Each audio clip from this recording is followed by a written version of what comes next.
साथियों नमस्कार। घनघोर अमृत वर्षा चैनल से आपका स्वागत है। साथियों, विषय इतिहास। आज हम इतिहास विषय का एक भारत का इतिहास जो टॉपिक है, इसकी इकाई फर्स्ट लेकर के आए हैं। तो हम अब एक एक करके फर्स्ट सेकेंड थर्ड जितनी इकाइयाँ हैं इसकी सब पूरी इतिहास पूरा हिस्ट्री जो है एक एक करके आपको अध्ययन करवाएंगे। तो फर्स्ट यूनिट है हमारा, आज से हम स्टार्ट कर रहे हैं। दूसरा यूनिट हमारा अगले दिन होगा। तो भारत का इतिहास। तो हमारा जो भारत का इतिहास है, ये हमारे सबसे पहले हमारा जो इंडिया है, भारत है, ये कहाँ से कहाँ तक इसका क्षेत्रफल है और इसका नाम भारत कैसे पड़ा, इन सारी चीज़ों को जो है हम यहाँ स्पष्ट करेंगे। देखिए, जैसे इसमें लिखा है उत्तर। उत्तर में हिमालय से लेकर दक्षिण में समुद्र तक फैला, यानी ये हो गया उत्तर, ये हो गया दक्षिण।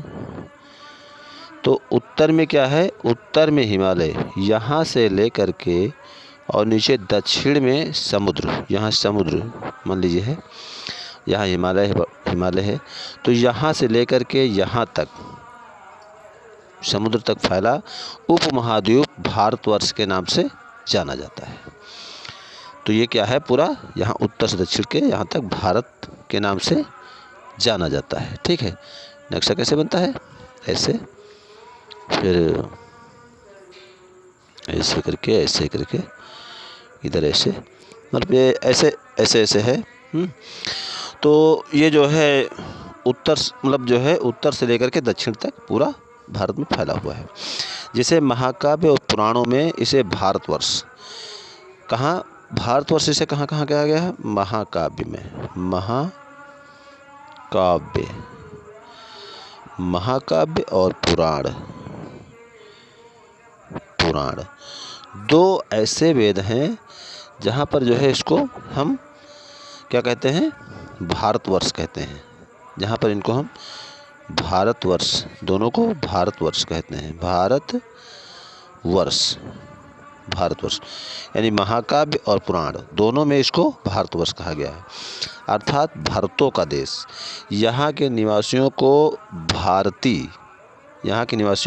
भारती, देखिए यहाँ पर जो इस पर यह है भारती, अर्थात भारत की संतान कहा गया है। भारत एक प्राचीन कबीले का नाम था। अब देखिए यहाँ इतिहास इसका देख लिए भारत का, कि भारत जो है एक प्राचीन कबीले का नाम था। देखो भारत, तो कबीले जैसे हुआ करते हैं, जैसे वो क्या कहते हैं, बंजारा है, उनका कबीला होता है। इस तरीके से हमारे प्राचीन भारत में भरत नाम का एक कबीला था। और प्राचीन भारतीय जो है ये अपने देश को जम्बू द्वीप कहते थे। जम्बू द्वीप। अच्छा, जम्बू द्वीप का मतलब क्या होता है? जम्मू यानी कि जम्मू से मतलब जामुन बना, जामुन से जम्मू बना है। जामुन वृक्षों का द्वीप कहते थे। अर्थात यहाँ पर जो है, हो सकता है प्राचीन काल में जामुन के वृक्ष ज़्यादा रहे हों, इसलिए ये जामुन का द्वीप कहा जाता था। और उसी के जामुन के नामकरण के आधार पर ही इसे जम्बू द्वीप कहा गया है प्राचीन भारत में। तो यहाँ पर हमने एक बात सबसे पहले ये देखी कि भारत का जो है विस्तार उत्तर में हिमालय से लेकर के और दक्षिण में कहाँ तक फैला है? समुद्र तक फैला है। एक चीज़ ये क्लियर हो गई। दूसरी चीज़ ये क्लियर हो गई कि से महाकाव्य और पुराण, दो महाकाव्य ऐसे हैं, महाकाव्य और पुराण जो है दो जगह ऐसे हैं जहाँ पर भारतवर्ष को जो है, जहाँ पर भारतवर्ष कहा गया है।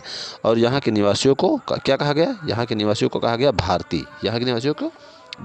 एक ये वाला टॉपिक, 3 चीज़ें क्लियर हो गई। और जो भारत है, भारती है, ये कैसे कहा गया? ये भारत की संतान कहा गया, भारती को। तो भारत एक प्राचीन कबीले का नाम था, जो है प्राचीन भारती उसी के आधार पर अपने को नामकरण करती है। चलिए हम दूसरे पेज पर चलते हैं, देखते हैं क्या है तीसरे पेज पर। अब देखिए इसमें तीसरे पेज पर लिखा है प्राचीन ईरानी इसे सिंधु नदी के नाम से जोड़ते थे। अब जो हमारे ईरानी थे,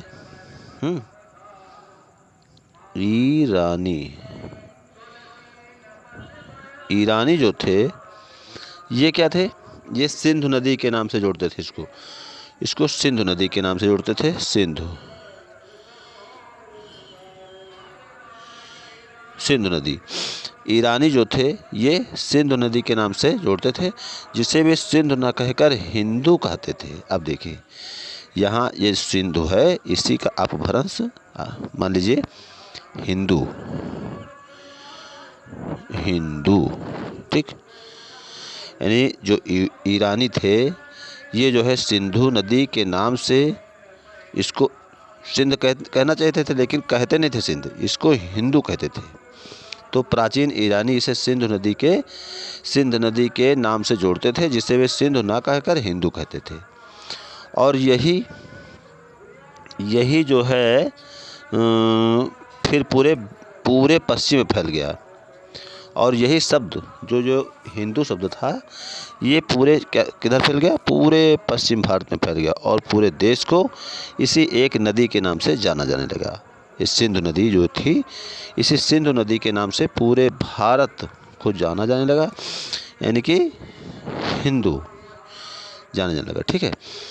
अब आगे देखिए, ये तो ईरानियों ने इसे क्या कहा, सिंधु की जगह पर क्या कहा, हिंदू।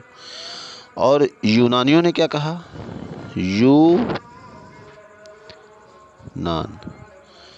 यूनान ने इसे कहा है इंदे। क्या कहा, इंदे।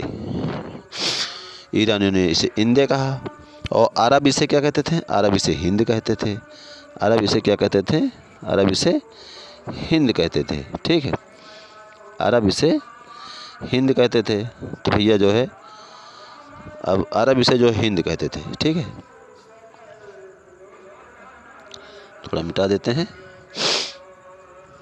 अरब इसे हिंद कहते थे। मध्यकाल में इस देश को हिंदुस्तान कहा जाने लगा। अब देखिए, अरब इसे हिंद कहते थे, यानी अरब इसे क्या कहते थे, हिंद कहते थे, ठीक। अरब इसे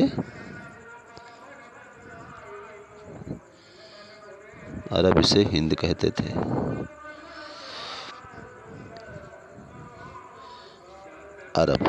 अरब इसे क्या कहते थे, हिंद। अरब इसे हिंद कहते थे। मध्यकाल में इस देश को हिंदुस्तान कहा जाने लगा। अब धीरे धीरे जब मध्यकाल आया तो वहाँ पर फिर इसको हिंदुस्तान कहा जाने लगा। भाई अरब इसे हिंद कहते थे, फिर आगे जब मध्यकाल आया तो इसे हिंद से क्या बन गया, हिंदुस्तान बन गया। और ये शब्द भी फारसी शब्द हिंदू से बना। आप देखिए, जो हिंदू शब्द है, ये हिंदू शब्द ये कौन सी भाषा का है, ये है फारसी। ये फारसी भाषा का शब्द है। हिंदू जो है ये फारसी भाषा का शब्द है। और यूनानी भाषा के इंदु के आधार पर अंग्रेज इसे इंडिया कहने लगे। तो जो वो थे यूनानी लोग इसे क्या कहते थे, यूनानी लोग इसे इंदु कहते थे। और इंदे, यूनानी लोग इसे क्या कहते थे, इंदे। और इंदे के आधार पर ही अंग्रेज़ों ने इसे इंडिया नाम दिया। इंडिया नाम कैसे पड़ा, इंडे के नाम से इंडिया पड़ा, ठीक है। चलिए हम लास्ट पेज, अंतिम पेज पर चलते हैं, ठीक है। चौथे पेज पर चलते हैं। अब देखिए लिखा है विंध्य की पर्वत श्रृंखला देश को उत्तर और दक्षिण दो भागों में बांटती है। अब ये मान लीजिए हमारा भारत, ये मान लीजिए हमारा जैसे भारत है, तो यहाँ मान लीजिए विंध्य पर्वत है, विंध्य श्रृंखला, ठीक। विंध्य श्रृंखला है, ये हमारे भारत देश को उत्तर और दक्षिण दो भागों में बांटती है। उत्तर में, इधर नॉर्थ में क्या है, इंडो यूरोपीय परिवार। क्या है, इंडो यूरोपीय परिवार है। और दक्षिण में द्रविड़ परिवार। दक्षिण में क्या है, द्रविड़, दक्षिण में द्रविड़ परिवार है। ठीक है, दक्षिण में परिवार की भाषाएं, दक्षिण परिवार की भाषाएं बोलने वालों का बहुमत है। भारत की जनसंख्या का निर्माण जिन प्रमुख नस्लों के लोगों के मिश्रण से हुआ है। अब ये जो देखो, अब हमने बता दिया है कि जो विंध्य श्रृंखला है, विंध्य पर्वत की श्रृंखला है, इसने इंडिया को 2 भागों में बांटा, उत्तरी भारत और दक्षिणी भारत। उत्तरी भारत में इंडो यूरोपियन रहते थे, दक्षिण में द्रविड़ रहते थे। ठीक, ये बात, 2 बातें क्लियर हो गई। अब देखिए, इसमें लिखे हैं भारत की जनसंख्या का निर्माण जिन प्रमुख नस्लों के मिश्रण से हुआ है वे इस प्रकार हैं। Proto Australoid. अब जो भारत में निवास करने वाली जनसंख्या है, ये क्या है, ये प्रजातियों का मिश्रण है। क्या है, प्रजातियों का मिश्रण।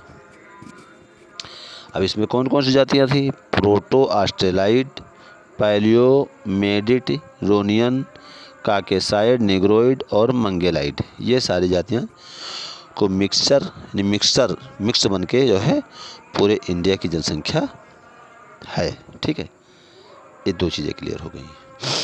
नेक्स्ट पेज पे चलते हैं हम। भारतीय इतिहास को अध्ययन की सुविधा के लिए 3 भागों में बांटा गया है। अब देखिए, इसको भारत को जो है, भारत को 3 भागों में बांट दिया है। ठीक, भारत को 3 भागों में बांटा गया है। कौन सा, प्राचीन भारत और मध्यकालीन भारत और आधुनिक भारत। ठीक, क्लियर। भारत को अध्ययन की सुविधा की दृष्टि से प्राचीन भारत, मध्यकालीन भारत और आधुनिक भारत 3 भागों में बांट दिया है। जिस प्रकार से देखिए, अध्ययन की सुविधा का दृष्टि के मतलब ये है कि जिस तरीके से अध्ययन करने में आसान हो। भाई, जब भारत का अध्ययन जैसे करना है हमको, तो अगर हम क्षेत्र वाइज करेंगे तो आसानी से हो जाएगा।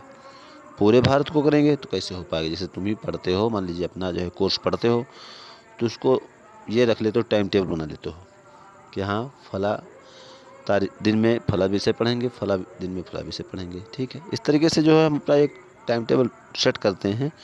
ठीक उसी तरीके से जो हम भारत का जो है, पूरे भारत हमारा छोटा तो है नहीं, बहुत विशाल देश है, तो इसका अध्ययन करने के लिए क्या हम करते हैं, इसको हम 3 भागों में बांट लेते हैं। प्राचीन भारत, मध्यकालीन भारत और फिर आधुनिक भारत। तो अब ये जो हमारे भारत को 3 भागों में बांटा, एक जर्मन इतिहासकार थे। कौन थे, जर्मन इतिहासकार, और उनका नाम था क्रिस्टोसेलियस। क्या था, क्रिस्टोफ सेलियरस। तो इन्होंने हमारे भारत को 3 भागों में बांट दिया था। तो दोस्तों, अब जो है हम यहीं से अपना पाठ ये समाप्त करते हैं। पहली इकाई समाप्त हो गई। दूसरी इकाई हम नेक्स्ट डे लेकर के आएंगे, जिसमें हम अब प्राचीन भारत के विषय में चर्चा करेंगे। प्राचीन भारत में कितनी इकाई होंगी, अब ये तो पता चलेगा भाई अध्ययन करने पर। फिर मध्यकालीन भारत का अध्ययन करेंगे, फिर हम आधुनिक भारत का अध्ययन करेंगे। इस तरीके से हम पूरे भारत को, भारतीय इतिहास को एक एक शब्द लेकर के, जो इम्पोर्टेंस है, जितना इम्पोर्टेंस चीज़ है जो परीक्षा में अति उपयोगी है, उन चीज़ों को हम यहाँ सेलेक्ट करते हैं और उन चीज़ों को आपको हम समझाते रहेंगे, आप तक इसको हम लाते रहेंगे।